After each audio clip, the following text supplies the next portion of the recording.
students. Hello. જય શ્રી રામ. જય શ્રી રામ. ચાલો તો આજે અહીંયા આપણે બે ટીમ છે, ટીમ સી હેલો. અને ટીમ ડી. હેલો. તો અહીંયા આપણે આજે એક્ટિવ માઇન્ડ એક્ટિવિટીમાં મેં અહીંયા આપણે ટેબલ ઉપર કુલ 11 વસ્તુ છે રાખેલ છે અને જે ટીમ છે એ વધારે વસ્તુ કલેક્ટ કરશે એ વિનર. ઓકે? ઓકે. ચાલો stand up, sit down, stand up, marker, sit down, stand up, sit down, stand up, ચોક,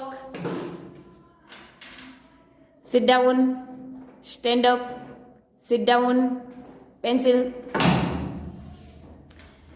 stand up, sit down, stand up, sit down, scale.